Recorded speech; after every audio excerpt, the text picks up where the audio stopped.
gentiment reprendre donc avec cette partie. Donc voilà, on est à l'entropie zéro, donc il n'y a pas de chaos, rien. On a été menacé par les bases de données objets.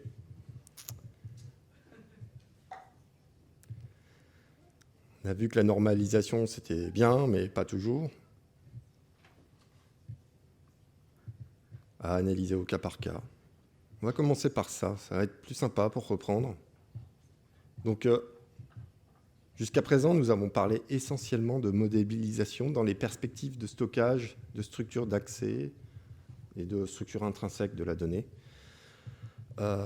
Maintenant, il y a une chose à laquelle il faut bien penser, c'est quelle est la conséquence d'une explosion du volume de données sur ces modèles. Voilà, on s'est dit on avait vraiment de la marge, on n'allait pas imaginer un jour que ça allait exploser de cette façon-là. Et comment aussi gérer l'historique des données produites, parce qu'on va produire de la donnée, mais à un moment donné, on va l'historiser aussi, cette donnée, on va la garder, on va la conserver. Comment on va les archiver et comment on va en tirer de la valeur, parce que très vite, on va se rendre compte que plus on a de données, dans le temps, en fait, si on donne une dimension à sa donnée, une dimension temporelle, et puis après on verra qu'il y a d'autres dimensions, on va extraire de la valeur. Vraiment, ça devient vraiment quelque chose de monétisable. Et l'effet de volume donne véritablement de la valeur à la donnée. L'effet de volume donne de la valeur à la donnée. Et c'est le cœur d'activité de sociétés. Alors, il y a une société, je ne sais pas si vous connaissez, qui s'appelle Nielsen. Et Nielsen, c'est un des leaders mondiaux en matière de collecte de données et d'analyse d'audience. L'audimètre de Nielsen est un bel exemple. Ce qui est représenté là, c'est très vieux. L'audimètre de Nielsen, c'est quoi? Voilà, on sélectionne un échantillon significatif de radio-téléspectateurs et on va équiper leur poste de radio d'un appareil qui s'appelle l'audiomètre. Et cet audiomètre, il va être raccordé au système de sélection des radios, des stations de radio, le fameux tuner. Donc, il y a tout un mécanisme branché dans le poste de radio, dans un compartiment, ce fameux boîtier l'audimètre, le fameux audimètre. Vous allez relier les systèmes mécaniques entre eux. Et puis, cet appareil, il va contenir une bande sur laquelle vont être tracés les mouvements de ce tuner dans le temps. Donc vraiment un mode hyper mécanique, hein. On est vraiment dans la mécanique, mais on va stocker de la donnée dans un petit rouleau comme ça qui va tourner en permanence, tout doucement. Donc voilà. Maintenant, on demande aux gens s'ils veulent l'équiper, peut-être qu'ils sont payés pour ça. En tout cas, il y a des gens qui viennent. Bonjour, je suis de Nielsen. On vous propose d'équiper votre appareil radio d'un audimètre de manière à pouvoir faire des statistiques d'audience. Donc, ça existe depuis longtemps. Donc cette bande réside dans une cartouche qui va être collectée par les services de Nielsen, par exemple toutes les semaines. Et une nouvelle cartouche est ensuite insérée dans l'appareil pour permettre à nouveau d'être récoltée, et ainsi de suite. Donc voyez à quoi ressemble cette machine à gauche. Et au milieu, vous voyez la structure de la bande où la donnée va être collectée. Et en fait, in fine, Nielsen va vendre des rapports à des entreprises tierces. Donc ça peut être des stations de radio, des médias, etc., qui ont besoin d'avoir des données d'audience. Alors, la valeur des données, elle va se placer sur des espaces de centralisation des données qu'on va appeler des entrepôts. Donc Nielsen va très vite s'équiper de systèmes pour pouvoir stocker toute la donnée qu'il va collecter. Il va en avoir vraiment beaucoup. Hein. Toutes ces données vont être stockées, centralisées. Donc on appelle ça vraiment un entrepôt de données. C'est vraiment le père des data warehouse. Hein. Et ensuite, ils vont fabriquer des systèmes qu'ils vont appeler des magasins de données, parce qu'en fait, ils vont aussi vendre des magasins de données. Ils ne vont pas s'occuper que de l'audimétrie, mais aussi du retail, par exemple, pour avoir des statistiques sur la vente des produits, sur qui vend quoi. Donc en fait, ils vont mettre en place vraiment tout ce système, monétiser le magasin de données, ce qu'on appelle les data mart à l'heure actuelle, et monétiser le rapport des analyses sur les données. On est vraiment dans le concept même de l'intelligence décisionnelle qui est basé sur les data warehouses. Alors ça va être intéressant, je parle de ça parce qu'en termes de modélisation, on va voir quelque chose d'assez drôle. Alors, pourquoi c'est monétisé? Par exemple, l'audience, ça fait partie des indicateurs qui sont retenus pour fixer les prix des espaces publicitaires proposés par une chaîne. Et quand l'audience n'est pas au rendez-vous, forcément, une chaîne peut faire le choix de la déprogrammer, etc., etc. Et Nielsen donc, va aller plus loin parce qu'il va vendre non seulement des rapports d'analyse, mais aussi ses magasins de données à différents groupes industriels, même au niveau pharmaceutique. Et Nielsen, en fait, si vous regardez, c'est un des leaders du data as a service. Maintenant, ils font du data as a service. Donc, ils vendent de la donnée, voilà. C'est pas du database as a service, c'est vraiment je vends la donnée. Vous faites ce que vous voulez avec, vous la faites parler. Donc, très intéressant, en fait, ce concept. C'est vrai que toute cette donnée qu'on a produite avant, qu'est-ce qu'on va en faire? Et on va la vendre, en fait. On va la vendre. Donc, l'objectif d'un entrepôt de données, c'est de permettre l'accès à une source de vérité unifiée pour une prise de décision. C'est ce qui est représenté ici.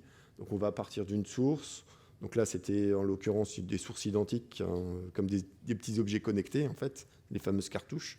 La zone de transit, c'était le monsieur de chez Nielsen qui venait chercher la cartouche, qui l'amenait ensuite au centre, qui décortiquait et qui allait saisir les données dans le système central. La source de vérité, c'est l'ensemble consolidé. Et ensuite, on va faire de l'analyse et du reporting là-dessus.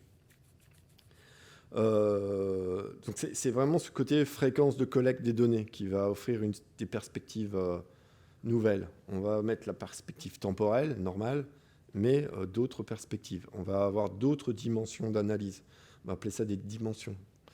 Et les données vont être non seulement structurées, sous forme tabulaire, comme on a vu, c'est structuré, mais aussi semi-structuré, un petit peu comme ce qu'on a vu là avec les rouleaux. On a des métadonnées, mais on a des données qui ne sont pas forcément tabulaires, mais elles sont semi-structurées. Et tout ça, ça fait l'objet d'analyse.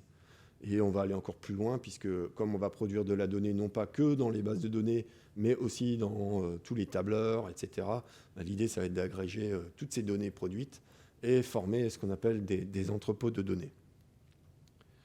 Donc voilà, grosso modo, les 4 étapes, c'est j'ai la source, je suis dans une zone de transit, je construis ma source de vérité, j'analyse, je reporte et je vends les data marts. Alors, l'exemple de l'audimètre était très simple, parce que les sources de données ont la même forme. C'est toujours la cartouche, c'est toujours le même support. Mais au niveau de l'entreprise, les sources de données, c'est bien plus compliqué. Elles ont des caractéristiques très hétérogènes. Donc, si on reprend, ça va être du relationnel. Souvent, on va avoir des modèles de données relationnels vraiment différents, hétérogènes. Et on va se poser la question, mais comment unifier toutes ces données au sein d'un entrepôt et comment mettre à disposition des métiers leur magasin de données? Alors, on a un personnage qui s'appelle Bill Inman et qui est considéré un peu comme le précurseur des systèmes d'entrepôt de données.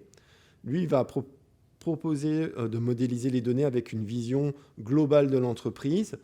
Et on parle d'une approche top-down, c'est-à-dire que dans le data warehouse, il va vouloir tout modéliser. Il va vouloir relier en fait les métiers de comptabilité avec, prenons l'exemple d'une assurance, les métiers de la comptabilité, des assurances vie, des assurances auto, etc.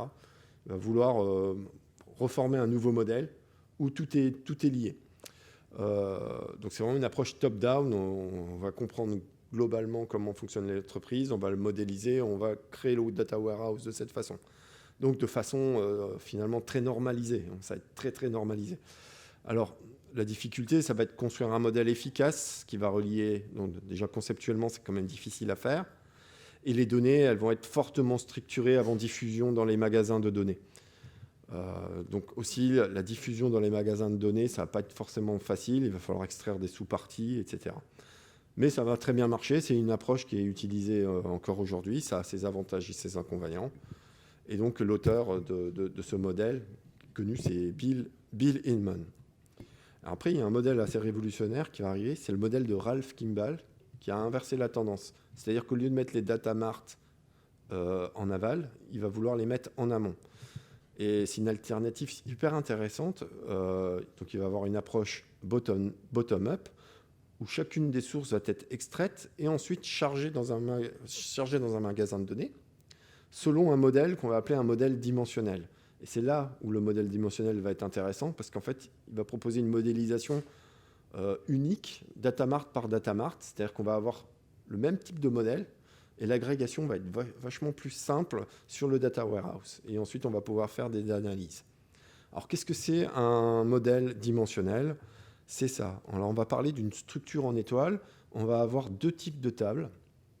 On va y avoir une table de faits qui va contenir les enregistrements qui vont faire l'objet de l'analyse. Et on va avoir des tables de dimensions qui vont être un petit peu nos points de mesure. Donc, les faits contiennent les éléments mesurés et les dimensions vont permettre de ventiler les faits et leurs mesures. Donc les champs constituant les dimensions, c'est un peu comme dans les tableurs, hein. Vous faites des pivots pour faire des tableaux croisés dynamiques. Voilà, ça permet de faire des analyses. Alors, ça permet de faire de multitudes de représentations graphiques, donc de multiples types d'analyses de données. Donc on va pouvoir vendre encore plus de rapports. Et en tirer pas mal de conclusions.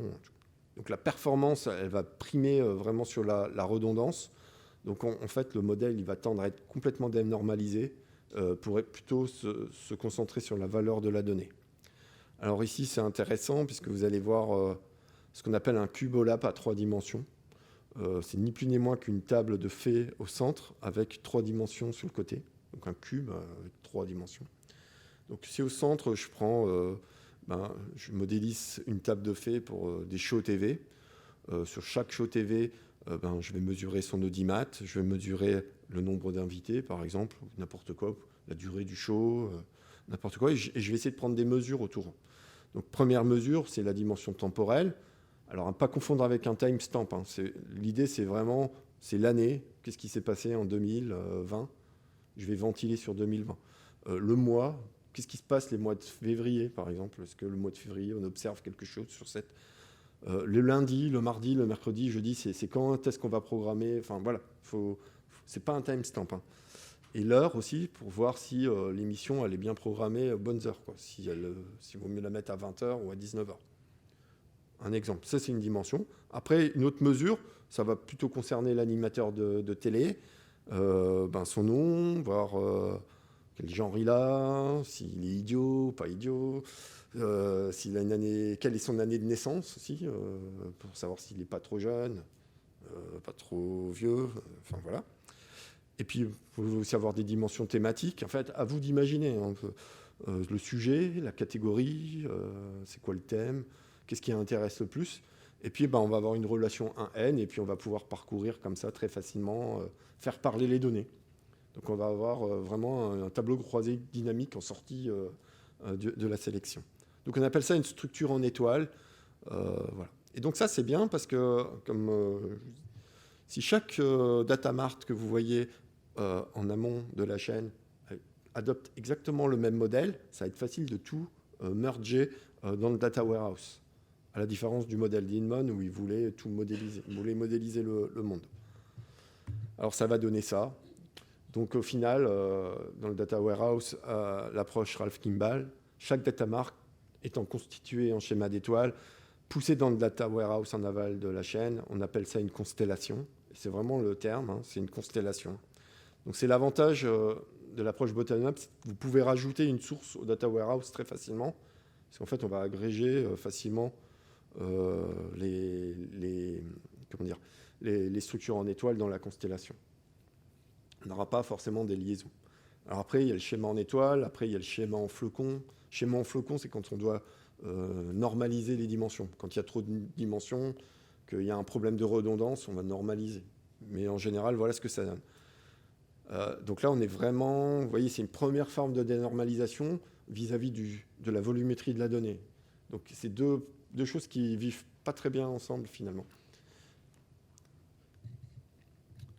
Alors, pour maintenir un haut niveau de performance, il faut parler aussi des requêtes d'analyse, parce que les requêtes d'analyse sont assez costauds et sont généralement gérées par un moteur de query qui est optimisé. Ça permet de subdiviser les opérations en vue de les exécuter de façon parallèle sur des architectures qu'on appelle share no sin architecture, c'est-à-dire on ne partage rien.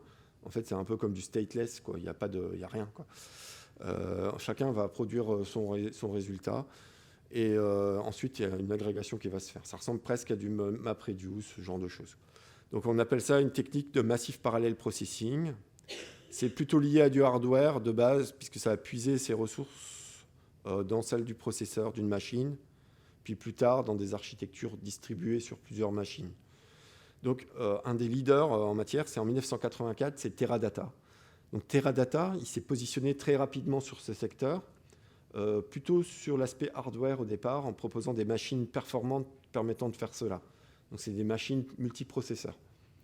Ils ont aussi inventé leur propre extension SQL qui s'appelle TQL, qui est l'extension SQL de Teradata pour permettre de faire des opérations de calcul sur les données, des moyennes, des sommes, des variances, ce genre de choses. Et en 1990, Teradata fait l'acquisition de ShareBase, donc la base de données relationnelle, et construit peu à peu sa plateforme. Donc un data warehouse, on en parlait encore tout à l'heure, il faut voir ça comme vraiment un ensemble de produits. C'est vraiment une plateforme complète de bas en haut. En tout cas, ce qui est intéressant ici, ce que je trouve, en tout cas, c'est vraiment l'effort de dénormalisation pour pouvoir arriver à faire parler les données. Ça vous évite de faire des requêtes tordues et des jointures dans tous les sens dans un modèle hyper normalisé, orienté pur métier. Ici, on est orienté analyse. Et puis ensuite, voilà, donc on a parlé d'un premier phénomène d'intelligence décisionnelle, surtout dans les années 90. Ça a commencé à émerger, ça continue encore d'ailleurs. Maintenant, il y a l'épisode 6, un épisode intéressant, c'est le fameux Big Bang, et on va regarder un peu tout ça, d'où ça vient. Donc le Big Bang des données, c'est encore et toujours en perpétuelle expansion. On a l'impression que c'est en expansion exponentielle. J'espère que ça va devenir logarithmique à un moment donné. Mais pour l'instant, c'est quand même exponentiel. On parle quand même d'échelle de valeur.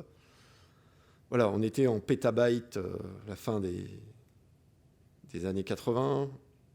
On passe en exabytes jusqu'en fin 2010. Enfin, oui, voilà.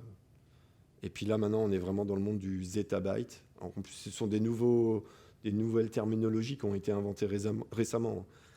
Et le yottabyte, qui est vraiment 1000 fois plus élevé que le zettabyte. Et je pense qu'on va s'y approcher assez rapidement. Donc sur ce graphique, bon, sont représentées les différentes tendances de mon point de vue, mais de façon très macroscopique. Donc en près de 35 ans, on voit que le volume de données générées et les flux d'opérations, donc les accès, suivent une croissance exponentielle et donc induisent une forte contrainte de capacité de stockage et de rapidité d'accès à la donnée. Et plus personne ne supporte d'attendre maintenant. L'ennui, on ne connaît plus, quoi. Et les sources de données ont tendance en plus à se démultiplier et à générer des informations de plus en plus variées avec un risque élevé de non-véracité. On lit vraiment des choses sur Internet. Là, en faisant des recherches pour ça, c'était terrible. La valeur des données tend à suivre en plus un marché volatile et spéculatif, parce que, évidemment, ça intéresse beaucoup de monde, la valeur de la donnée. Là, on est rentré vraiment dans le monde d'une économie très volatile et spéculative. Alors, il y a plein de causes à ce phénomène. Alors, la première cause, ce n'est pas vraiment de leur faute, mais là, tout ce qui est recherche et développement qui ont permis de réaliser des progrès technologiques constants. Alors déjà, tout ce qui est miniaturisation du stockage, des capacités de calcul des machines, sans encore compter les ordinateurs quantiques. Il y a toute la modélisation prédictive, les prévisions météorologiques, on en parlait là tout à l'heure à la pause, qui se base aussi depuis longtemps sur une collecte de données non structurée.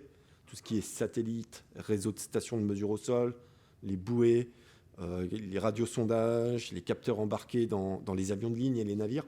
C'est des choses qui existent depuis longtemps pour avoir de la donnée, pour faire de la prédiction météorologique. Il y a les études du CERN. Le CERN, Centre de recherche nucléaire, aussi produit énormément de données pour analyser et justement les phénomènes physiques à l'échelle nucléaire.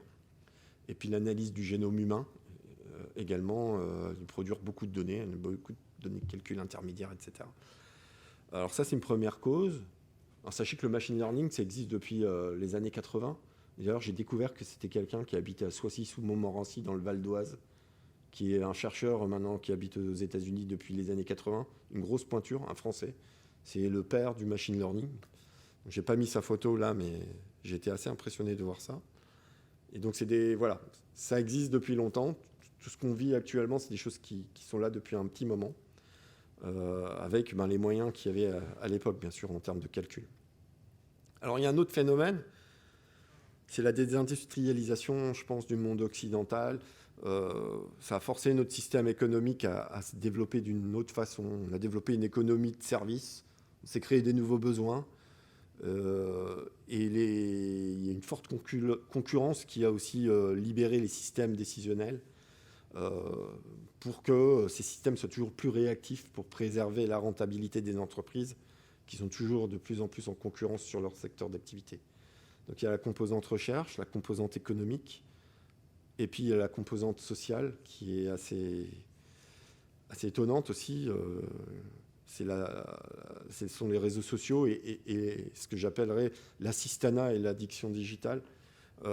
Voilà, fin des années 90, l'accès au web s'est véritablement démocratisé. C'est vrai qu'on a eu des offres de fournisseurs dans les boîtes aux lettres, les CD AOL pour aller se connecter à Internet. L'ordinateur, il s'est invité dans des familles plus modestes, non forcément non initiées. Alors qu'avant c'était plutôt réservé à des catégories plus aisées. Et puis voilà, je pense qu'on assiste à un début de chaos des données. Il y a des bonnes choses, des moins bonnes choses. L'entropie des modèles et des données ne cessera d'augmenter. Tout ce qui est lié au smartphone, à la domotique, aux véhicules connectés, à tous les assistants, tous les robots, c'est en train de tout bouleverser. Et en plus de ça, ça a une empreinte énergétique, je trouve, phénoménale. Il y a une omerta pendant très longtemps là-dessus, mais il faut quand même en prendre compte. Donc l'IA, qui existe depuis longtemps, c'est aussi en train de renverser tout le paradigme de la modélisation, puisque jusqu'à présent, on modélise les données. Mais là, en fait, la différence, c'est qu'on va extraire le modèle à partir des données. Ça va être deux paradigmes différents. Il faudra bien avoir ça en tête pour tout ce qui va suivre. Parce que là, on est en train de vivre les débuts de l'IA. Ce sera des années 2020. 2030, je ne sais pas ce que ça va être. Mais ça va tellement vite que à voir l'empreinte qu'on va laisser derrière à nos générations futures. C'est ce que je voulais dire. En tout cas, dans le monde du big data, on va identifier la nature des données à manipuler et leurs caractéristiques. Donc là, c'est juste le jargon qu'on utilise. Les données non structurées, c'est le format brut, censé être dépourvu de contexte. Il y a la donnée semi-structurée, donc c'est un format brut qui est enrichi de métadonnées. Ça va être important, cette notion de métadonnées. Et il y a la donnée structurée, donc tout ce qui est prédéfini, formaté, c'est vraiment le monde relationnel, ce qu'on vient de voir. Alors ensuite, voilà, la donnée aussi des caractéristiques à ce phénomène de Big Bang, c'est le volume, bien sûr. On a la variété des données, la vélocité à laquelle elle se mute, elle se modifie, elle se transforme, elle s'insère, elle se détruit. La véracité de la donnée, ça c'est quelque chose d'assez problématique au final, parce qu'à la base, quand on va voir après ce pourquoi Internet a été conçu, ce pourquoi le World Wide Web a été fait, et ce que c'est devenu en termes de véracité, c'est plutôt effrayant. Et en termes de valeur aussi, la valeur de la donnée qu'on va exploiter. Donc je reprends. Voilà, pour moi, les phénomènes, c'est 1990, les années 90, c'est le World Wide Web. Donc par-dessus Internet. Internet est né avant, mais c'est quand on a mis World Wide Web que les choses ont commencé à sérieusement s'amplifier. Les années 2000, c'est l'avènement des réseaux sociaux, c'est tout ce qui se développe. Ça continue, de toute façon, tout continue. L'IoT dans les années 2010, on va dire l'IoT, je regroupe aussi le téléphone dans l'IoT, c'est la même chose. C'est un objet connecté. Et puis là, l'intelligence artificielle, si je peux résumer ça grossièrement, quoi. Donc, on va rentrer un peu plus dans cette tendance. La tendance qui a lancé cette production infernale de données serait sans doute à Internet, dont voici un bref historique de la construction. Et donc c'était très États-Unis, puis un jour c'est arrivé en Europe, au CERN, parce qu'ils ont construit des gros routeurs Cisco, ils ont mis en place ils ont réussi à avoir Internet chez eux, donc c'était une révolution. Donc ça a commencé en 61, voilà, il y a eu une histoire de raccord entre des ordinateurs, Et les commutations téléphoniques, c'était pas top pour faire ça. Donc en fait, ils ont inventé ce qu'on appelle la commutation de paquets. Je vais aller très vite. Hein. En 65, il y a la première connexion longue distance entre une université, enfin pas une université, entre un ordinateur en Californie et un au Massachusetts. Donc c'était, voilà, on a gagné, on a fait, je sais pas, 500 km, on a réussi à faire discuter deux ordinateurs à 500 km l'un de l'autre, sans prise téléphonique, hein, je précise. En 66, l'ARPANET, qui est donc une organisation qui vise à construire un réseau qui relie plusieurs réseaux, a mandaté 3 groupes de recherche. Donc il y a un groupe de recherche qui était en Angleterre et 2 groupes de recherche aux États-Unis pour viser à relier les réseaux entre eux. Parce qu'avant, on faisait des réseaux, ils étaient un peu séparés, mais là, l'idée, c'était de relier les réseaux entre eux. Et donc en 69, ils ont réussi à le faire sur 4 réseaux universitaires. Ensuite, une fois qu'on avait du réseau, bon, on pouvait faire un peu n'importe quoi dessus. Il a fallu normaliser un petit peu les protocoles de communication, d'où l'apparition du NCP, donc un premier protocole peer-to-peer de communication, mais qui aurait été très très très spécifique ARPANET. En 72, on a eu le courrier électronique qui a été inventé, donc on pouvait s'envoyer du courrier déjà à cette époque. En 72, on a évoqué le fait qu'on avait besoin de faire communiquer d'autres typologies de réseaux, notamment tout le domaine satellitaire et radio. Et du coup, le protocole NCP ne pouvait pas répondre à ce besoin. Et en 1974, on a commencé à construire le protocole TCP. Et finalement, on va dire qu'après moult essais, ARPANET a décidé d'intégrer le TCP/IP en 1983 sur son réseau. Donc là, Internet est né en 83, mais il est resté aux États-Unis. En 83, ils ont aussi sorti les spécifications DNS. Donc comment voilà, adresser les différentes machines. En 1989, c'est là où tout a commencé. Le CERN se connecte à Internet. Et il y a eu un chercheur qui a eu la bonne idée de créer le World Wide Web. En 91, on avait 3 principales couches qui permettaient de partager de l'information sur Internet. C'était WISE, Gopher et WWW. Je passe vite parce que sinon on s'écarte de la modélisation. Donc Tim Berners-Lee, c'est le père fondateur du World Wide Web. Donc son besoin à lui, par rapport aux besoins qu'on a actuellement, parce qu'on utilise toujours le World Wide Web, et son besoin à lui, quand il l'a inventé, c'était de partager des informations sur des serveurs afin de collaborer sur des sujets de recherche. Donc il y a vraiment une recherche de véracité d'informations. On va donc créer des enregistrements qui vont être accessibles via des URI, une sorte de clé.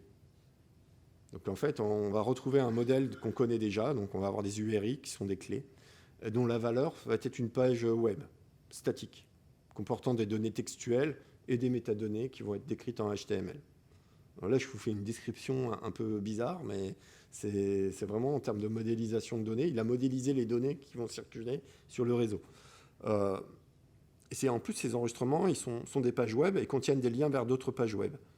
Et le transport des données sur le réseau est assuré par le protocole HTTP, donc applicatif par-dessus TCP/IP.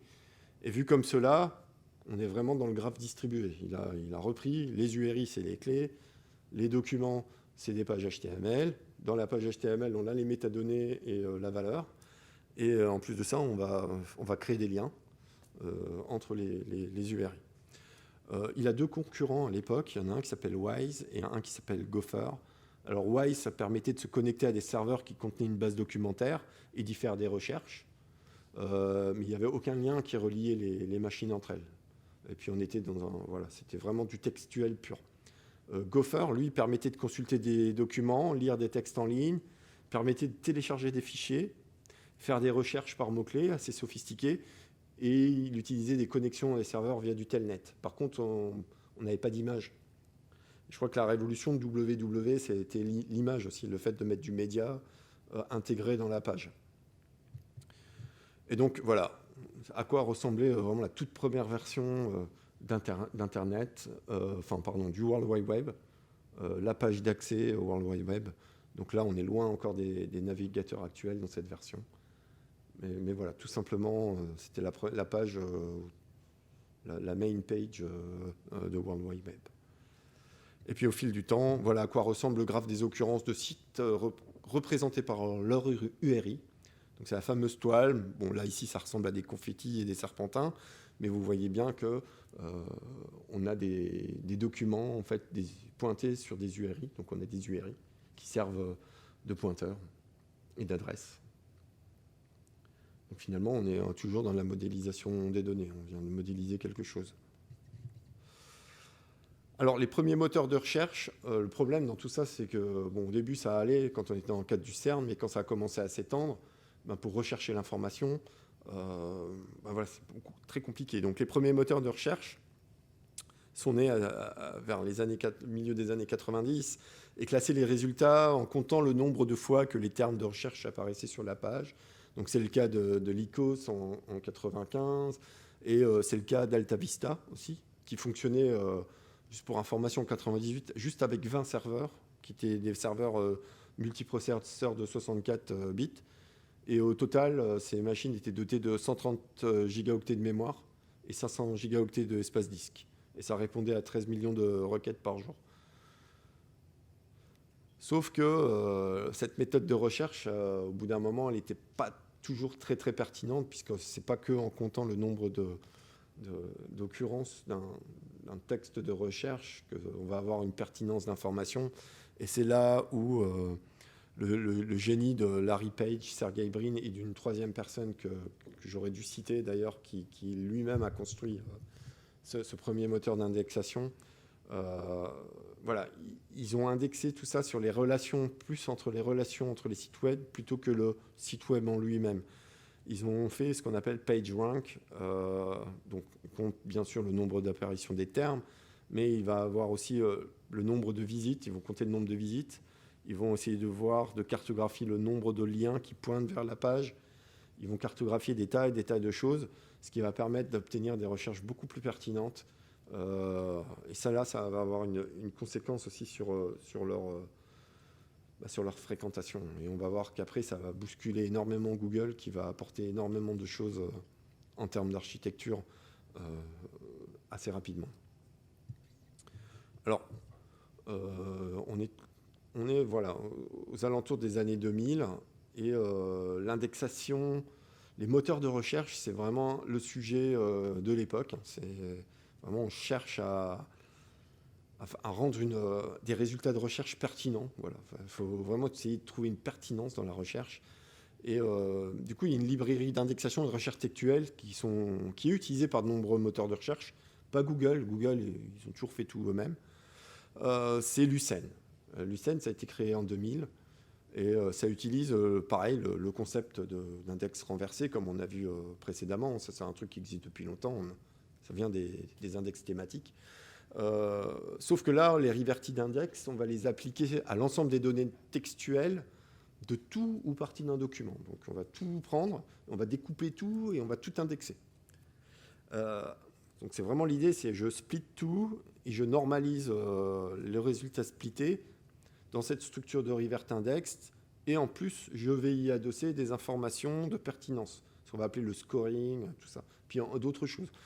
Et cet indicateur de scoring, il va être mis à jour dynamiquement, assez fréquemment, pour remonter les meilleurs résultats dans l'ordre. En fait, il faut que ça soit dynamique, il ne faut pas avoir un truc statique. Et donc, pour ça, on va utiliser plusieurs structures. Donc, on va avoir les analyseurs, on va avoir un analyseur d'index, lorsque vous allez faire ingurgiter des données à indexer au système moteur de recherche. Et puis, vous avez aussi les search analyzers qui vont être utilisés lorsque vous allez vouloir faire une recherche. Et ensuite, ça va se transformer en full text index. Donc, vous allez avoir chaque mot. Donc, terme 1, terme 2, terme 3, terme 4, terme n.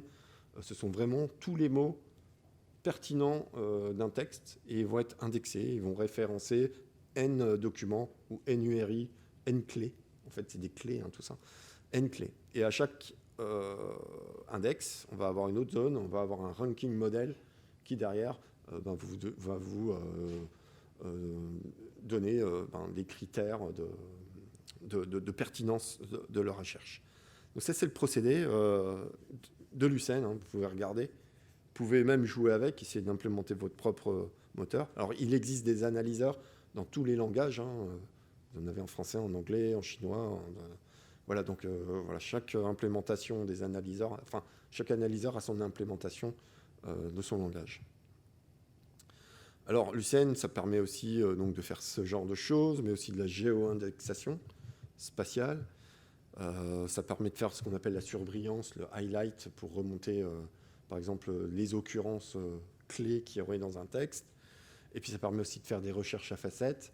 C'est-à-dire que c'est à rapprocher, c'est un peu du croisement dynamique, en fait, des données qui sont liées à une certaine catégorie. Vous catégorisez, en tout cas, vos recherches.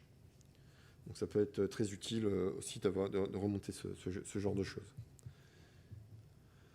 Alors là, voilà le principe des analyseurs, si vous ne connaissez pas. Voilà, donc cette librairie inventée, alors c'est Doug Cutting, je ne l'ai pas présenté, mais pareil, cette personne-là, c'est un génie. C'est lui qui a conçu Lucene, et c'est le papa d'Hadoop aussi, exact. C'est pour ça qu'il a 2 éléphants. Donc cette librairie inventée par Doug Cutting utilise la notion d'un texte inversé. Donc cette phrase-là, je vais l'indexer. Sur les termes d'un texte, l'idée est basée sur l'utilisation d'analyseurs pour chaque langue. Et Lucene permet aussi de faire de la géo-indexation, du surlignage et de la recherche à facettes. On a 47 mots dans cette phrase. Je vais la passer dans un tokeniseur. Donc en fait, on va virer toutes les virgules, on va tout séparer, tous les caractères de ponctuation, les apostrophes, etc. Et ensuite, on va jouer sur la casse, on va tout mettre en minuscule ou tout mettre en majuscule. Et ensuite, on va éliminer les mots communs. Donc il va y avoir un système, je ne sais pas si c'est de whitelist ou de blacklist, enfin un système qui s'y apparente, pour aller enlever tout ce qui n'est vraiment pas pertinent, comme set, librairie, set, on s'en fiche complètement. Inventé par, on s'en fiche. Utilise là, on s'en fiche. D'index inversé, sur les. En fait, on va enlever tout ce qui pollue, en tout cas, la pertinence de la recherche. Donc tout ce qui articule en fait le langage, on va l'enlever. On va garder juste finalement librairie, Doug Cutting, index, inverse, terme, texte, idée, etc. Et ensuite, on va encore opérer ce qu'on appelle une réduction. C'est-à-dire qu'on va se rapporter parfois au radical même du mot. On va enlever tous les suffixes, tout ce genre de choses, tout ce qui est les accords. Et on va obtenir finalement quelque chose de plus petit. Donc là, ici, 17 mots. Et donc, on va le rentrer dans le moteur de recherche. Alors, bien sûr, librairie, ça existe déjà, sûrement. Il y a déjà des références vers des documents. Ben, celui-là, il va avoir une référence aussi. Du coup, on va mettre à jour tous les index.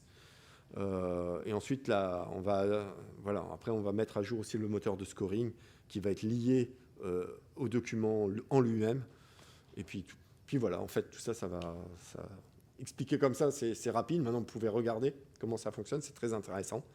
Mais il y a ce principe-là déjà pour indexer. Et après, il y a tout le scoring qui va se faire dynamiquement de manière à remonter les informations les plus pertinentes. Donc vraiment, c'est recherche 95, 2000, voilà, 2002. Voilà, on est vraiment dans l'idée de recherche. Après, on va avoir effectivement des moteurs d'indexation qu'on va retrouver comme Elasticsearch, Solaire, qui vont se baser sur Lucene, qui vont permettre d'avoir un niveau d'abstraction supplémentaire et permettre de gérer le scoring de façon un peu plus pertinente, plus sophistiquée, on va dire. Donc ça va apporter des choses assez fortes, et puis ça va surtout scaler ça va être au niveau serveur, ça va être intéressant. Mais voilà, c'est la base. Lucene, c'est la base. On a un autre analyseur qui s'appelle Bliv aussi, qui a été développé en 2015. C'est le même procédé, sauf que c'est codé en Go pour des raisons de performance également. Puisque Lucene, c'est du Java. Alors, on revient sur Google. Donc, ça gagne très vite en popularité, évidemment, avec ce genre d'algo. En plus, Doug Cutting, il est passé chez Google à un moment donné. Donc il implémente son propre moteur d'indexation, Google. Il deviendra à partir des années 2000 le moteur de recherche le plus utilisé au monde, tout simplement. Et puis le volume des sites et des recherches va s'amplifier en même temps, si vite que les laboratoires de recherche de Google vont mettre au point des avancées technologiques majeures. Et je pense qu'elles servent vraiment de base à l'élaboration de systèmes distribués ultra performants. Et le trafic devient très vite colossal. Et voilà, la première invention majeure, je pense, chez Google, et c'est le Google File System. Donc voilà, on peut vraiment parler des architectures distribuées et scalables. C'est là vraiment où on va construire un cluster avec des nœuds. Et donc c'est Google File System. Donc ça a été créé par Google pour stocker les données d'indexation justement des sites web. Et il a été optimisé pour des gestions de fichiers de taille importante parce que évidemment tous ces index, ça prend une place phénoménale. Et puis aussi pour les opérations courantes des applications Google, c'est-à-dire qu'il va falloir lancer les algorithmes de recherche, il va falloir splitter, il va falloir rassembler les résultats. Et donc, voilà, on va stocker en masse. Alors, il faut savoir que c'est des fichiers qui sont très rarement supprimés ou réécrits.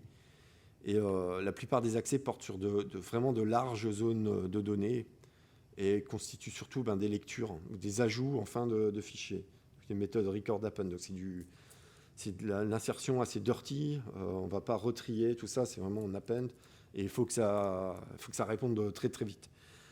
Donc on a des gros morceaux de fichiers coupés en 64 mégas et qui sont répartis uniformément sur un ensemble de nœuds. Donc là en rouge, en jaune, vous voyez que c'est un fichier. Vous imaginez, c'est un fichier. Comme on a vu tout à l'heure, le fichier il était sur un disque, mais il était découpé en blocs de fichiers. Ici c'est pareil, il est découpé en blocs, sauf que les blocs ils vont être aussi distribués sur des machines différentes. Et tout ça, donc en jaune, par exemple, on a un autre fichier. En bleu, on a un réplica du rouge, par exemple. C'est une réplique du rouge. Et en vert, une réplique du jaune. Histoire d'avoir une résilience parfaite. Si un nœud tombe, on sera toujours en mesure de récupérer l'intégralité du fichier. Donc ça, c'est une idée assez révolutionnaire à l'époque, surtout quand on a une échelle avec un cluster de 150 gros serveurs.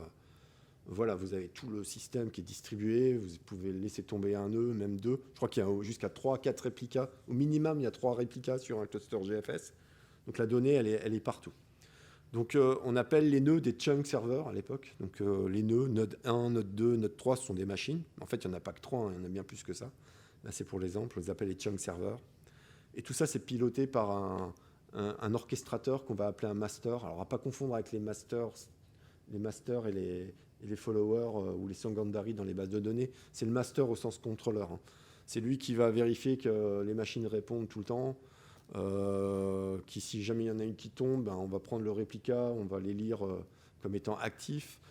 C'est lui qui va être en charge de la distribution avec une table de hachage. Vous savez, en modulo, il dit cette donnée-là, elle va aller sur le serveur. Là. On va faire comment on appelle ça, du sharding, en fait, équilibré. C'est lui qui va faire le mapping. Les applications, elles vont savoir aussi, elles vont interroger le master et elles vont charger la topologie du cluster dans des tables de hachage en interne. Donc elles vont pouvoir faire des accès directs aux machines. Donc tout ça, c'est assez révolutionnaire pour l'époque. On ne passe pas par des tas de systèmes. On est vraiment dans un système distribué et surtout scalable, aussi bien horizontalement. Voilà pour cette. Donc c'est le cluster GFS. Voilà. À retenir, donc on a un nœud master, ou plus ses répliques en cas de s'il y en a un qui tombe, et n chunk server. Donc ce que ça donne, jusque-là, la donnée, elle est majoritairement structurée sous forme tabulaire. Donc généralement, on aime bien mettre tout un enregistrement sur un nœud, un autre enregistrement sur un autre nœud, un autre enregistrement sur un autre nœud. Mais jamais on s'est dit, tiens, je vais éclater un enregistrement et je vais prendre des colonnes et je vais faire ce qu'on appelle du partitionnement vertical. En général, on fait ce qu'on appelle du partitionnement horizontal. C'est-à-dire, je prends toute la ligne, et puis je fabrique des sets, en fait. J'ai des lignes, et puis je déploie ça sur le nœud 1. Je prends l'autre set, nœud 2, nœud 3. Là, en fait, la révolution, ça va être de pouvoir se dire, tiens, je vais prendre une colonne. On va faire une colonne family, par exemple. Et ce set de colonnes, je vais l'enregistrer sur le nœud 1. Et le set de colonnes numéro 2, je vais l'installer sur le nœud 2. Et etc., etc. Donc, en fait, on va avoir un partitionnement qu'on appelle vertical. Donc c'est vrai que jusque-là, le besoin de stocker les objets a été vite contourné par les ORM, on a vu tout à l'heure, pour modéliser les structures imbriquées. Donc tout ce qui est objet éphémère à l'époque, c'était surtout stocké en cache, sous forme de paires clés-valeurs, dans des architectures monolithiques, puis ensuite distribuées. Donc l'idée ici sur tout ce qui est wide column distribution, donc ça va être un big table, ça va être de distribuer les colonnes. Alors suivant deux logiques, vous pouvez choisir soit faire du partitionnement horizontal, soit du partitionnement vertical. Dans le partitionnement vertical, ce qui est intéressant, c'est vous distribuez les colonnes au niveau bloc en conservant la clé de l'enregistrement de la ligne, mais en élargissant le domaine applicable à la colonne. Donc vous allez stocker des objets dans les colonnes, puis vous allez même faire des hypercolonnes, ce genre de choses. Ce qui permet de faire des calculs très très rapidement sur une machine. Vous allez avoir toutes les colonnes d'un coup de la machine. Si vous voulez reconstruire votre enregistrement, pas de problème, vous avez la clé de l'enregistrement. Chaque colonne possédera la clé de l'enregistrement. En plus de ça, l'avantage, c'est que les colonnes nulles, il n'y en a pas, puisqu'il n'y a pas besoin de les stocker. Si elles sont nulles, ça ne sert à rien, quoi. Alors que dans le relationnel, le nombre de colonnes nullable, il y en a quand même un sacré paquet dans ce que j'ai pu voir. Et il va être possible d'effectuer des opérations d'analyse très performantes sur une colonne, par exemple. Ça va être beaucoup plus performant. Donc tout ce qui est calcul, ventilation, qu'on a vu précédemment dans les data warehouse, ça va être aussi très intéressant de le faire dans des bases de données orientées colonnes. Donc Bigtable, lui, qui est une des premières bases de données distribuées orientées colonnes, parce que ça existait déjà, le partitionnement vertical existe déjà dans les bases de données relationnelles, mais Bigtable, lui, va le faire à l'échelle de plusieurs machines en lecture, écriture, et il va s'appuyer sur Google FS, donc on a vu, pour intégrer tout cela. Donc les requêtes d'analyse vont s'appuyer sur ce modèle, et l'accès aux données vont se baser sur un fameux modèle que vous connaissez, c'est le MapReduce, sur lequel ça sort aussi des laboratoires de Google. Donc les clés présentes dans chacune des familles de colonnes sont appelées key space, et on va même pousser le modèle avec une répartition par super colonne famille. Donc c'est très utilisé dans les bases de données analytiques, en fait, au final, ou dans les bases de données type time series. C'est souvent des bases de données orientées colonnes qu'on n'a. Pas que, mais la majorité sont ça. C'est vraiment une alternative à la distribution des enregistrements tabulaires vers des blocs de storage. On n'a pas la même philosophie, sauf qu'il faut reporter à chaque fois la clé de la ligne de colonne en colonne. Alors voilà, donc j'ai remonté ça. Voilà, Bigtable, on va dire que ça a été tout de suite livré sous forme open source, on va dire, sous forme libre, via Hadoop Cutting, que je vous ai présenté tout à l'heure, avec la stack Hadoop. Livré HBase, en fait, reprend le même principe. HDFS, c'est vraiment calqué sur l'architecture de GFS, de Google File System, et toutes les extensions là, qui vont permettre de développer toute la data science sur le big data, ça vient de là. Hein. Donc c'est quand même difficile à établir la cartographie parce qu'il y a certains des systèmes comme Cassandra. Alors Cassandra fait du horizontal partitioning, pas du vertical.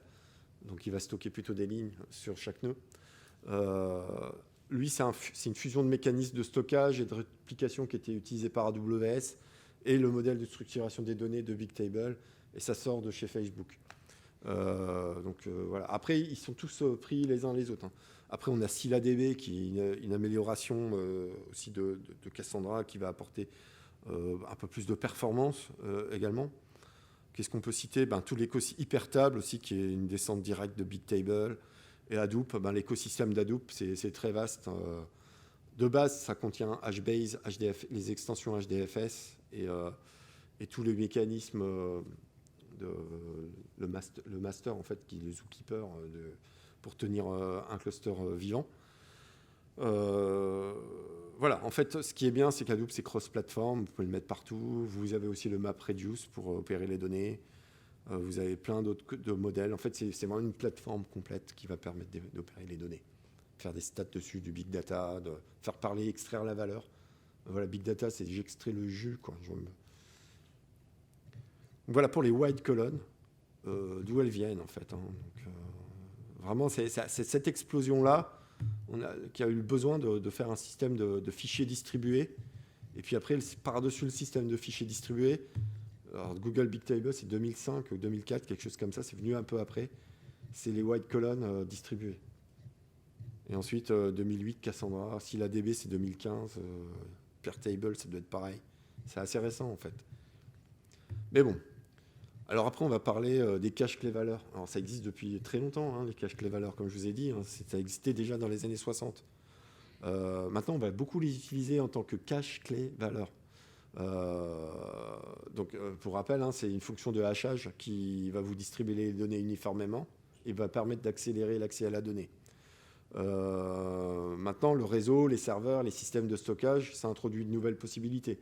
Donc maintenant, ce qu'on va faire, c'est au lieu de faire des pages, au lieu de faire des pages mémoire dans la mémoire centrale, on va utiliser plein de nœuds et on va utiliser la mémoire des nœuds et on va tout distribuer à l'échelle des nœuds. Même principe, fonction de hachage, CRC32. Vous regardez, c'est la division polynomiale modulo 2 qui est utilisée pour le faire.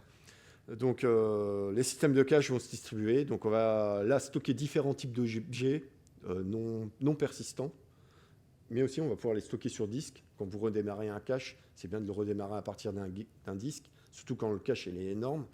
Si c'est des petits caches, il n'y a pas besoin d'avoir de disque, vous mettez des caches éphémères. Donc voilà, lorsqu'on parle d'une architecture KV Storage, il s'agit bien d'un système d'architecture, on dit memory first, c'est-à-dire dans le cache storage, c'est-à-dire qu'on va écrire sur mémoire d'abord. On va lire dans la mémoire, on va écrire sur la mémoire. Jamais on va aller sur le disque. C'est le système cache KV qui va lui-même gérer ça de façon autonome avec ses process à l'intérieur. Donc une architecture memory first, c'est quelque chose d'intéressant. Alors, cette technique, elle a donné naissance au principe du stockage des caches où la donnée est aussi accessible, encore une fois, que par clé. Si vous ne connaissez pas la clé, vous êtes embêté. Donc, quand vous faites du design sur du cache, il faut pouvoir stocker les clés des caches dans un cache en connaissant la clé. Donc, en fait, il y a tous les systèmes à mettre en œuvre. Alors, ici, on a un système qui est intéressant, c'est qu'on a des nœuds secondaires pour les répliques. Alors, généralement, on veut qu'un système distribué, quand il y a un nœud qui tombe, en fait, on n'y voit rien, l'utilisateur ne voit rien. Donc, on met des systèmes de répliques. Alors, on a des architectures de type master, secondary qui sont mis en place. Alors, c'est des types d'architectures qu'on peut rencontrer chez Redis, où vous allez créer plein de nœuds, vous allez peut-être mettre 10 nœuds, et vous allez gérer tout le système cache de tout le système d'information dans Redis. Mais derrière, s'il y a un nœud qui tombe, pour des raisons X ou Y, il faut que derrière, il y ait des nœuds secondaires pour prendre le relais. Ce qui permet ensuite d'élire le nœud secondaire comme nœud master. Et puis voilà. Puis vous pouvez mettre autant de répliques que vous voulez. Si vous avez 2 nœuds qui tombent, il y en aura tout. Voilà. Ça dépend du nombre de nœuds actifs que vous avez en entrée. Voilà. Et après, vous pouvez aussi avoir des mécanismes de proportion de dosage de données que vous voulez voir en mémoire ou pas. Tout ça existe. Alors, il y a un autre type d'architecture qui est intéressante, c'est le modèle masterless. C'est-à-dire qu'après, vous voyez, vous démultipliez pas mal le nombre de nœuds en ajoutant un nœud secondaire à chaque partition du système distribué. Master node 01, c'est une partition, node 02, c'est une autre partition, node n, c'est une autre partition. Ici, l'idée, c'est d'éviter cette duplication de machines. Pour ça, ce qu'on fait, on va mettre les réplicas, on va les compresser et on va les mettre sur un nœud voisin. Ce qui permet en fait d'avoir à tout moment la donnée présente partout. Donc ici, vous voyez, on a le dataset 1, 2, 2, 3, 3, 1. Si un nœud tombe, finalement, il y a un réplica qui va être élu actif et on se retrouvera toujours avec les données présentes le temps que le nœud se remette en route. Et puis vous pouvez mettre bien sûr plus qu'un seul réplica. Là, on voit sur ce schéma en orange qu'il n'y a qu'un réplica, mais on pourrait très bien en avoir plus. Vous voyez, la donnée, elle est distribuée. Dataset 1, dataset 2, dataset 3, c'est comme une base de données. Elle a été coupée en morceaux, elle a été partitionnée. Il y a une partie des enregistrements qui vont aller sur le nœud 1, une autre partie sur le nœud 2, une autre partie sur le nœud 3, et ça de façon horizontale, ligne par ligne. Alors que les white colonnes, on peut le faire de façon colonne. Il y a plein de façons de faire. Pareil, c'est toujours la hash table qui sert à équilibrer les nœuds.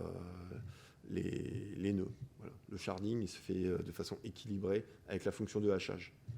Alors après, pour les plus fous, vous pouvez vous-même implémenter votre propre fonction de hachage pour aller mettre les données dans le nœud qui vous convient. Ça existe, moi j'ai vu des clients le faire. Maintenant, les principaux éditeurs fournissent des solutions pour avoir un auto-sharding qui fonctionne déjà très bien. Mais sachez que c'est des choses qui sont faisables. Donc voilà, donc c'est important ce concept de hash table. Vous voyez, en fait, on la retrouve vraiment là. Alors les KV cache, il y en a plein. Il y a Redis, même Cachd, Hazelcast, il y a Hashcash et Couchbase aussi qui est utilisé de la même manière. Donc la différence entre Couchbase et les autres, c'est que nous on est une architecture masterless, donc on est comme ça. Contrairement aux autres qui sont plutôt, voilà, il faut mettre un master, un secondaire en place. Sinon, j'ai cité BerkeleyDB, qui est aussi un cache clé valeur storage, un clé valeur type storage disk. Mais en fait, il y en a partout. Hein. Si vous regardez même votre navigateur, il a un stockage clé valeur. Il y en a partout, en fait, des stockages clé valeur. Donc voilà, on va surtout utiliser le stockage clé valeur dans un contexte plutôt de cache. Voilà. Souvent, dans les distributions standards qu'on a, chez les éditeurs, ils vont vous proposer ça comme ça. Alors voilà, on a vu les bases de données orientées colonnes. On vient de voir les caches clés-valeurs. Il nous manque plus que 2 typologies de bases de données modernes, ce qu'on appelle les NoSQL. C'est la base, le document store en fait. Donc le document store, il faut le voir très simplement, c'est une extension du KV storage. C'est ni plus ni moins qu'une extension. Donc ces données, elles sont stockées sous forme de documents. Donc c'est représenté là à droite. Donc un document, il va avoir une clé, il va avoir une valeur, mais la particularité d'une base document store, c'est qu'elle va contenir en plus des métadonnées. Et chaque document donc, a donc un caractère, on va dire, semi-structuré grâce à ces métadonnées. Alors, après, on a un concept qui va venir, c'est un concept de collection qui va permettre d'agréger un ensemble de documents. Donc ça va être important, on va avoir une forme de segmentation qui va se mettre en place dans ces documents store. Et surtout, à la différence des KV Store, c'est qu'on va avoir un langage de requêtage des données. Parce qu'on ne va pas nécessairement connaître la clé. Il est très très courant de ne pas connaître la clé d'un document. À part quand vous gérez du cache, vous faites un système intelligent de gestion des clés, etc. Mais là, quand vous avez de la donnée opérationnelle que vous voulez requêter, vous ne connaissez pas la clé. Donc en fait, le document store, il se distingue du KV storage par cette capacité à fournir un langage de requêtage. Donc qui dit requêtage, je dis aussi indexation. Il va falloir avoir des index pour pouvoir ranger et retrouver les références facilement. Donc voilà, la modélisation, la structure de données et de leur accès est bien plus sophistiquée que dans un KV store, mais l'idée est quasiment similaire. C'est pour ça qu'on va retrouver une architecture qui va fortement ressembler à ce qu'on a vu précédemment. On va toujours avoir une hashmap en entrée qui va servir à distribuer les données avec une fonction de hachage et à retrouver la donnée avec cette même fonction de hachage. Et tout va être distribué. Donc la collection, elle va être découpée en petits morceaux. On va avoir une partie des enregistrements là, une partie des enregistrements sur le nœud 2, nœud 3, et vous allez pouvoir en mettre plein des collections. Et pareil, système, master, secondaire. C'est le cas de MongoDB qui fait ça. Vous allez pouvoir scaler facilement, rajouter des nœuds, supprimer. Donc vous allez vraiment résister au volume de données et aussi résister à la performance puisque le trafic va être également distribué.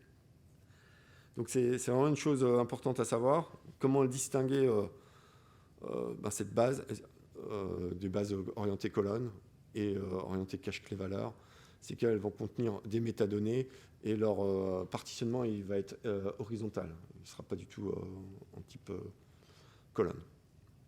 Alors on a la version masterless aussi également, où au lieu d'avoir des nœuds secondaires, vous allez tout mettre dans des nœuds actifs. Donc c'est pour ça qu'on dit sans master, masterless. Et chaque nœud va communiquer l'un avec l'autre, ils vont s'envoyer des répliques. Si au cas qu'il y en a un qui tombe, l'autre il prend le relais. Pareil, ça c'est typiquement l'architecture utilisée chez Couchbase. Voilà, vous avez besoin d'un cluster, vous mettez 6 nœuds, ça suffit. Et puis après, vous sélectionnez le nombre de répliques que vous voulez par nœud. Et puis ensuite, tout est compressé pour que si jamais je sais pas, un serveur tombe, il y en a toujours un qui est là pour prendre le relais.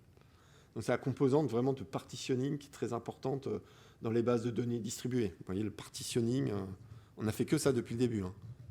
Depuis Google File System, on a partitionné sur des nœuds. Les colonnes, elles sont partitionnées sur des nœuds. Les lignes, les datasets, elles sont partitionnées sur des nœuds. Pareil ici. Donc voilà, on retrouve par exemple un exemple de document. Donc on a une clé, on a une valeur. Donc souvent c'est du JSON qu'on va utiliser. C'est le plus pratique, hein, JavaScript Object Notation. En plus ça s'interprète direct en JavaScript, donc c'est nickel. Et ensuite vous avez en dessous des métadonnées que vous pouvez enrichir comme vous voulez. Vous pouvez faire des recherches en utilisant ces métadonnées. Je crois même qu'on peut même utiliser ces métadonnées. Si par exemple vous découpez un objet binaire qui est un peu gros, vous pouvez le découper et mettre dans les métadonnées l'ordre d'apparition pour le reconstruire plus facilement, ce genre de choses. Donc c'est des données qui sont très flexibles. En plus, ça dépend d'aucun schéma et cela permet un enrichissement dynamique du modèle. Donc on appelle ça un document store et en général, ça ouvre une vision à 360 degrés des données, moyennant bien sûr une bonne modélisation. Vous allez pouvoir voilà, faire des structures imbriquées, modéliser. Voilà. Et souvent, on nous demande, nous, chez Couchbase, on a des clients qui nous demandent comment construire leur source de vérité, parce que pendant longtemps, ils ont siloté un petit peu leur système d'information. Je vous citais les exemples des assurances, avec les parties santé, des parties automobiles, des parties habitat. On peut avoir un client qui se retrouve un peu partout, dans plein de sous-systèmes d'information. Quand on a besoin d'interroger les données liées à un client, voilà, c'est difficile. Il faut attendre plusieurs jours avant d'avoir cette donnée. Et c'est pour ça qu'on construit ce qu'on appelle actuellement des sources de vérité, comme les data hubs, pour pouvoir aller ingurgiter cette donnée, la mettre en qualité dans une structure très scalable, et souvent en JSON. Et ensuite, on peut construire ces API par-dessus. Voilà un exemple d'utilisation d'un document store. Alors, ce qui est intéressant aussi, c'est que ce stockage objet évite l'utilisation d'un ORM. Donc, on a vu qu'un ORM, c'était bien, mais à partir d'une certaine volumétrie, ça commence à être difficile à utiliser. Alors, une volumétrie en termes d'instances de lignes, d'occurrence de lignes, mais aussi en termes de modèles de données. Si vous avez 1500 relations dans un modèle de données, et que vous mappez ça avec du Hibernate, c'est vraiment l'enfer. Alors que là, il n'y a pas besoin. Vous pouvez utiliser un simple pattern DAO, ça marche très très bien. Après, on a des ODM, ça existe, et des Object Data Modeling, Data Model, qui permettent de faire un petit bridge pour vous éviter d'aller refaire du mapping sur des objets. Bon, c'est nettement moins méchant qu'un ORM. Donc voilà, on a CouchDB, dont est issu Couchbase d'ailleurs, une partie de Couchbase est issue. Donc Couchbase, on a à la fois cache et à la fois document store. Donc notre côté cache, il vient de même CacheD, et notre côté document store, il vient de CouchDB. Maintenant, c'est plus le même code, ça a été forqué il y a très longtemps, en 2010, et c'est sorti en 2011. Et on a bien sûr MongoDB aussi qui propose ce genre de choses. Alors, ce qui nous distingue un petit peu de MongoDB, c'est que nous, on fait des requêtes en SQL sur de JSON, alors qu'avec MongoDB, on n'a pas une implémentation complète de SQL. Je crois même peut-être petite, mais c'est surtout des librairies qu'on va utiliser. Et donc, on va devoir, le développeur va devoir coder et comment dire, marquer un peu son style dans le code qu'il fait. Donc, je veux dire, si quelqu'un d'autre le reprend, ça va peut-être être un peu plus difficile, mais si c'est bien fait, c'est bien fait. Nous, on propose le SQL justement pour bénéficier de ce langage un peu universel, capitaliser dessus. Et d'ailleurs, je crois qu'il y a une conférence aujourd'hui là-dessus, c'est la tendance. Hein.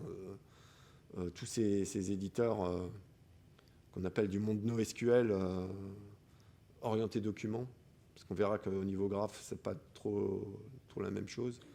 Mais on tend à revenir à un langage qui va se rapprocher du SQL. C'est très mathématique, en fait. C'est ce qui est le plus pratique, en fin de compte. Et ça vaut le coup de capitaliser sur son apprentissage. Alors, partie intéressante, cette fois-ci, donc on a vu les bases de données orientées colonnes, les white columns, les cache-clés valeurs. On vient de voir les document store. Et maintenant, on va voir les bases de données de type graph. Alors, elles sont similaires aux bases de données de modèles de réseau des années 70, mais elles vont me proposer un niveau d'abstraction plus élevé pour faciliter les opérations sur les données, hein, parce qu'il est hors de question d'aller se naviguer avec des curseurs et des adressages, etc. Donc en fait, les liaisons entre les nœuds d'un graphe, elles vont être modélisées par un système de tags, avec des systèmes de propriétés, de direction. On va même pouvoir mettre des mesures dessus, scorer une mesure. Et le mécanisme en fait, de stockage sous-jacent qu'il va y avoir derrière, quand vous voulez par exemple modéliser une personne ou modéliser le fait qu'elle aime, vous allez le modéliser sous forme clé-valeur. Voilà. Une personne, ça va être un document JSON avec un nom, un prénom. Et le fait d'aimer, elle va avoir, je ne sais pas, une énume un peu, beaucoup à la folie, machin. Va même pouvoir mettre des points d'amour, mettre ce que vous voulez, n'importe quoi. Mais voilà, on va scorer tout ça.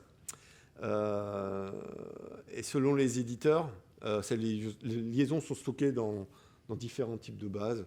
Alors ça peut être du KV simple, même des données type documents. En fait, il y a une espèce de surcouche qui se met par-dessus. Et surtout, ce qui est intéressant, c'est les langages de requêtage qui ont été développés sur les bases de données graphes, puisque c'est ça qui va poser le plus de problèmes. On va avoir des langages comme Cypher, Spark et SparkQL qui vont vous aider à avoir un requêtage vraiment sur la relation, sur l'association en fait. On va parler d'association plutôt. Donc vous n'aurez pas des joins on à faire, c'est un peu fastidieux les joins à faire, left join, inner join, right join. Là non, en fait, il y a tout un système très très concis pour aller jouer avec la relation. Du coup, là, il y a une standardisation aussi qui a émergé pour construire un langage qui s'appelle le GQL pour standardiser tout ça. Donc voilà. Il faut comprendre aussi qu'au sein d'un modèle, normalement, dans un modèle type réseau, on devrait s'attendre à avoir énormément de jointures à faire. Parce que l'information, il faut qu'elle soit réseautée. Vous n'allez pas utiliser du graphe n'importe quand, il faut savoir quand l'utiliser. Et pour ça, il y a une chose qui est importante. Si vous reprenez le diagramme de chaîne, quand vous allez modéliser vraiment pour modéliser un réseau, vous allez faire que de l'association. C'est ça qui va vous intéresser. C'est la relation entre les entités. Par exemple, là, je viens de montrer, c'est ce qu'on appelle une association réflexive. Alors, il y a plusieurs types d'associations réflexives. Il y a l'association réflexive symétrique. Par exemple, une personne, ne cherchez pas à multiplier les entités. Conservez peu d'entités, mais par contre, essayez d'exagérer sur le nombre d'associations. Je dis une personne, elle aime une autre personne. Cette autre personne, peut-être qu'elle n'aime pas l'autre personne, peut-être qu'elle l'aime. Donc soit vous avez des relations unidirectionnelles, soit bidirectionnelles. Mais là, on vient de réseauter en fait les personnes. On les réseaute en fait les personnes. Je ne vais pas relier une personne, par exemple, à une skill, à une compétence. Je peux le faire, hein, rien ne me l'interdit. C'est peut-être très bien d'utiliser le graphe pour ça. On peut le faire des relations binaires, mais vraiment, je trouve que l'intérêt, c'est de faire ces associations réflexives. L'aéroport relie un autre aéroport avec une distance, il y a une mesure. Et donc, vous avez un réseau d'aéroports qui se met en place. Une tâche génère une tâche. Alors ça, on appelle ça une association réflexive non symétrique, dans le sens où on va essayer de mettre un ordre dans les tâches. Alors, une tâche peut générer plusieurs tâches, mais une tâche peut être aussi à l'origine de plusieurs tâches, ce genre de choses. Donc, vous allez réseauter les tâches et vous allez les ordonner. Il y a des gens qui travaillent là-dessus. Donc, c'est vraiment la philosophie de recherche d'un modèle de type graphe à l'heure actuelle, c'est de chercher les associations réflexives. Et là, je vais vous donner un exemple. Là, je viens de faire un diagramme conceptuel de chaîne avec un user et un post. Donc, j'ai que deux entités, peu importe, je m'en fiche. Je veux limiter le nombre d'entités au maximum. Par contre, je cherche la relation. Je m'intéresse aux relations d'amour entre des users, aux relations de bannissement, de détestation, le fait que quelqu'un mentionne un autre. Je mets quand même une association binaire entre les users et les posts. Un user peut aimer un post, un user publie un post, mais un post, pareil, je vais essayer d'exagérer et de trouver les associations réflexives. Un post mentionne un autre post, ou un post commente un post. On pourrait avoir plein d'associations. Plus vous en trouvez, mieux c'est. Et vous voyez ce que ça donne dans le graphe des occurrences. On peut regarder, par exemple, à gauche, On a plusieurs personnages, on a Eva, Zoé, Bob. En fait, on se rend compte que Bob aime Eva et Eva aime Zoé, mais Zoé aime Eva, mais Eva n'a pas émis son amour envers Bob. Et Zoé publie un post pour déclarer son amour à Eva, et Eva aime ce post. Mais Bob, qui a vu ce post, écrit un post en réponse pour commenter le post 10 de Zoé, et Zoé bannit Bob. Ce genre de choses, voilà, on extrait de l'information comme cela.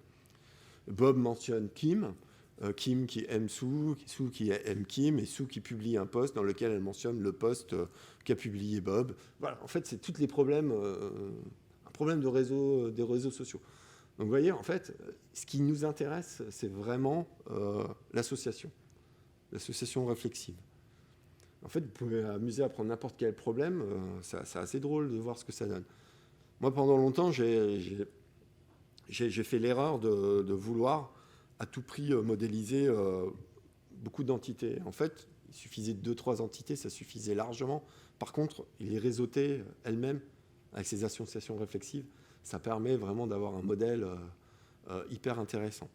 Et puis évidemment, là, je n'ai pas d'exemple de SparkQL et GraphQL, mais ce langage, il est vraiment fait pour vous simplifier la vie, pour naviguer, quoi.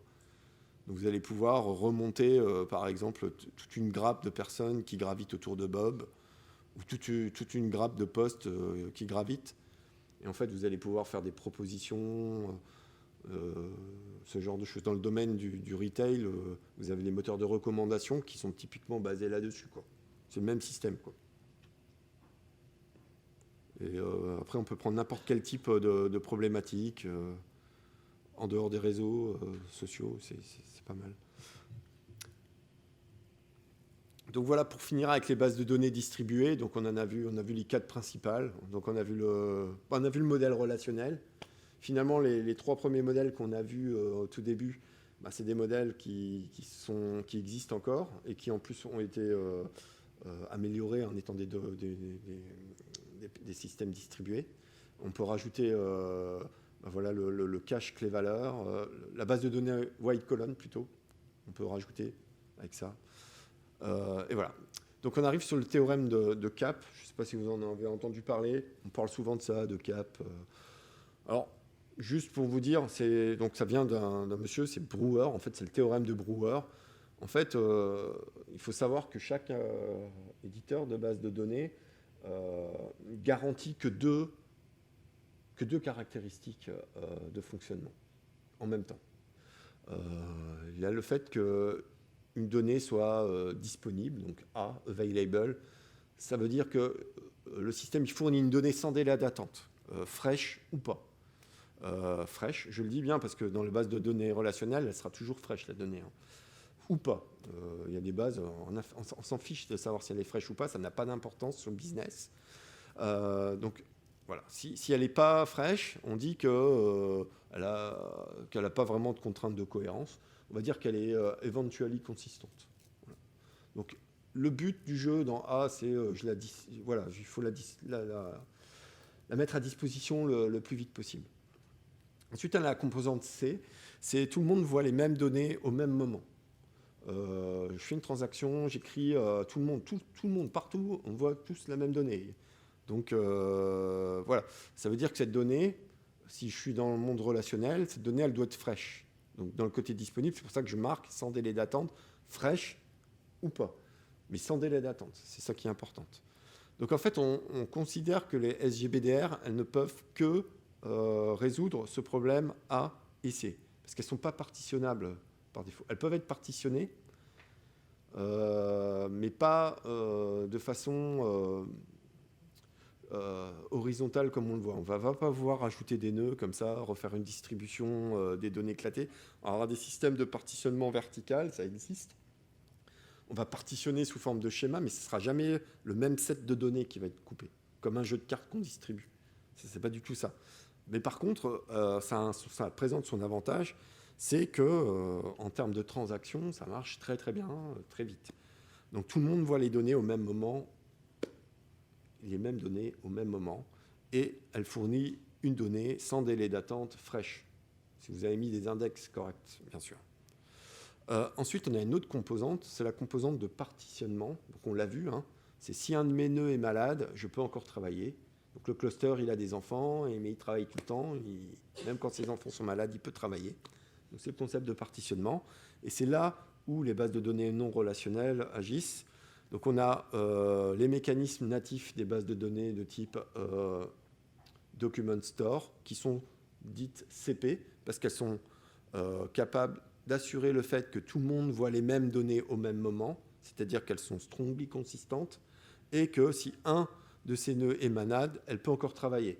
Par contre, elle ne garantit pas de fournir une donnée sans délai d'attente ou une erreur, carrément. C'est pour ça qu'on a souvent des mécanismes de retry dans les SDK qui vont avec les bases de données orientées documents. En fait, en décortiquant un petit peu les JDK dans Go, Couchbase, vous avez des retry stratégies, c'est-à-dire que quand on n'a pas de réponse, tout de suite derrière, on envoie des retry. En fait, c'est transparent. On a l'impression qu'on a toujours une donnée sans délai d'attente, mais en fait, non. Et il se peut qu'on ait pas de réponse. Donc ça, c'est important. Donc on est CP.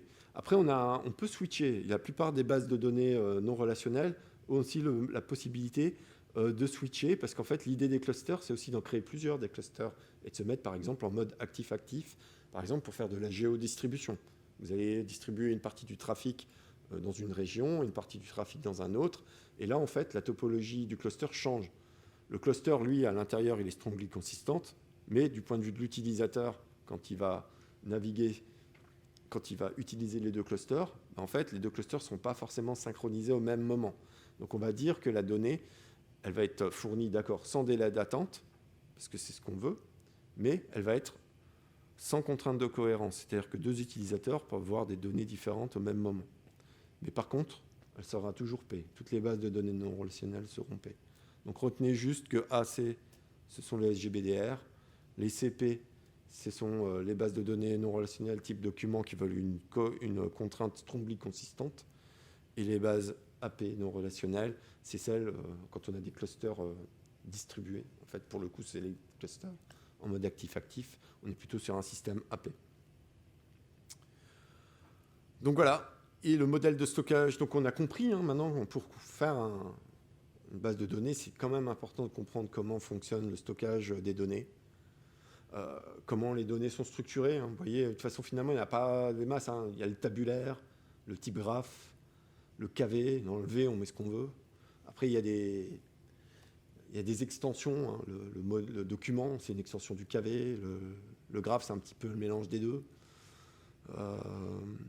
C'est important de comprendre le modèle conceptuel. Vous avez vu dans le type graph sur quoi je mets l'accent, sur le type relationnel, sur quoi on met l'accent, sur la normalisation, le côté objet qu'on peut avoir dans la modélisation orientée document.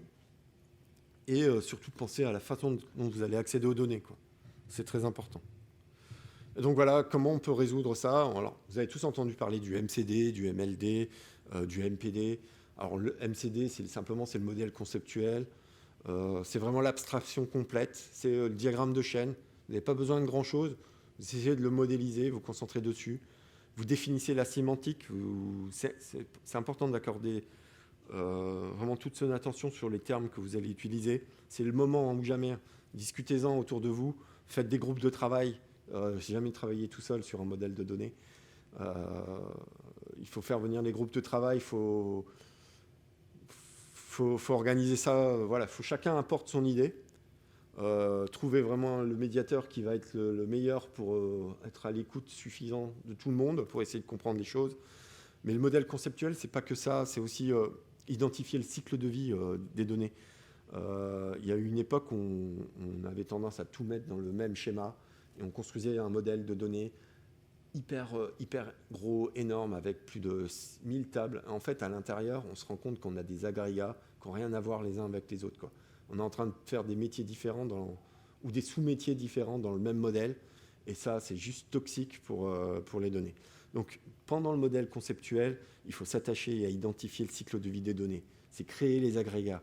Quel est le root aggregate? Qui est l'objet, en fait, qui va porter l'attention, en fait, sur votre application ou votre microservice? Et c'est là où on va faire le découplage. Ensuite, après le modèle conceptuel, ce qui est intéressant, c'est essayer de le modéliser sous plusieurs formes. Peut-être utiliser une logique relationnelle pour voir ce que ça donne. Utiliser une logique document store, voir ce que ça donne. Une logique graph, comme on vient de voir, par exemple. Peut-être que même pendant le modèle conceptuel, vous allez dire, ah ben tiens, là j'ai besoin plutôt d'un graphe. Ah ben non, là sur plutôt du relationnel. Ah ben là, pourquoi pas. Finalement, j'ai pas envie de normaliser à fond. J'ai besoin vraiment d'avoir une structure complète. Un document store, c'est bien. Le KV storage, alors plutôt logique cache. Je devrais mettre ce que j'aurais dû faire là, c'est plutôt mettre logique document store comme enfant de la logique KV store. Mais sinon, c'est la cache clé-valeur. Un cache aussi, ça se conçoit. Hein. La façon dont on va gérer les clés, ça demande de l'attention. Puis après, il y a la logique wide column qu'on va utiliser plutôt pour faire des analyses sur des statistiques, sur de la télémétrie, sur ce genre de choses. Et puis ensuite, une fois que c'est fait, on va choisir son modèle physique de données qui va être proposé par l'éditeur, un DB2, Oracle, PostgreSQL. Il y a quelques différences physiques dans la façon d'écrire les schémas, etc. Redis, ça va pas fonctionner de la même manière que Couchbase. MongoDB ne va pas fonctionner de la même manière que Couchbase. Il y a des avantages, des inconvénients. Vous regardez, à vous de voir.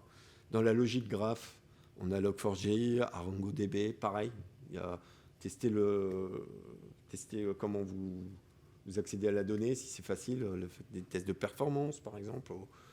Et regardez au niveau du code ce que ça donne. Logique wide column, vous avez HBase, Cassandra. Il y en a plein. En fait, il y en a plein. Il y en a tellement que je ne sais plus où mettre le nez. Là, j'ai cité les principaux. Et puis après, il y a les Cloud CSP, LogDB. Bon, DynamoDB, CosmosDB, Bigtable. Ça, c'est votre problème si vous êtes loqué. Et il est 17h03. Et je vais vous laisser sur cette image. Ces derniers mots. Isolate your aggregates. Donc ça, c'est... Voilà. Un reverse engineering que j'ai fait il y a quelques années pour une entreprise, pour péter un monolithe, quoi. Donc là-dedans, il n'y a que 200 tables, heureusement. Mais sinon, il est arrivé qu'il y en avait 500. Donc j'ai aspiré tout ça et ça m'a pris des mois à retrouver chacun des agrégats et identifier les points. En fait, tout ça, ça servait à rien. Ça a été un vrai problème. C'était une normalisation à l'excès.